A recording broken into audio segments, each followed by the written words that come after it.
வணக்கம் சுட்டி குட்டீஸ். ஒரு அழகான காடு. எந்த சைடு பார்த்தாலும் கலர் கலராக பூ இருக்குது, நிறைய செடி, மரம், காய், பழங்கள்னு நிறைய இருக்குது. அந்த காட்டுக்குள்ளே ஒரு பெரிய அருவி இருந்துச்சான். அந்த அருவியில் நல்லா சலசலன்னு தண்ணி கொட்டிக்கிட்டே இருக்குது. அந்த அருவியை ஒட்டினா மாதிரி ஒரு அழகான நதியும் போயிட்டுருக்கு.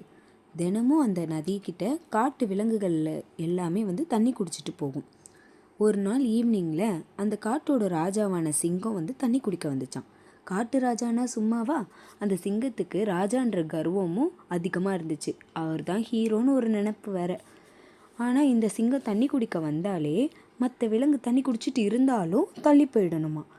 இது தெரியாத நம்ம காட்டில் ஒரு யானை அந்த டைமில் தண்ணி குடிக்கலான்னு வந்துச்சு. உடனே அந்த சிங்கம் என்ன பண்ணிச்சான், ஒரே கர்ஜிச்சு கோவத்தில் கத்துச்சு. பாவம் அந்த யானையும் ரொம்ப தாகத்தோடு தான் தண்ணி குடிக்க வந்துச்சு.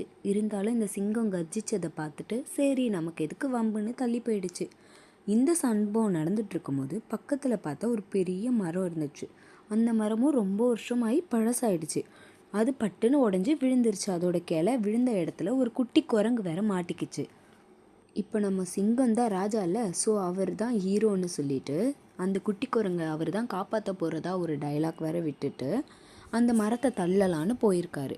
ஆனால் என்ன, அவர் எவ்வளோ ட்ரை பண்ணாலும் ஒரு இன்ச்சு கூட நகரலை. ஆனால் அந்த குட்டி குரங்கு கஷ்டப்படுறத பார்க்க முடியாமல் அந்த யானை அந்த மரத்து உடஞ்ச துண்டெல்லாம் தூக்கி தூர போட்டுச்சு. அப்போது என்ன ஆயிடுச்சு, அந்த குட்டி குரங்கோட அம்மா அப்பாவும் அந்த குட்டி குரங்கை காப்பாற்றினதுக்காக யானைக்கு நன்றி சொல்லி சுற்றி இருந்த எல்லா காட்டு விலங்குகளும் அந்த யானைக்காக கிளாப் பண்ணிச்சான், நன்றி சொல்லிச்சான், அவங்கள ஹீரோ மாதிரி நடத்துச்சான். அதே நேரத்தில் நம்ம காட்டோட ராஜாவான சிங்கம் ஒரு அவமானத்தோட ஓரமாக போய் உட்காந்து சேடாக இருந்துச்சான்.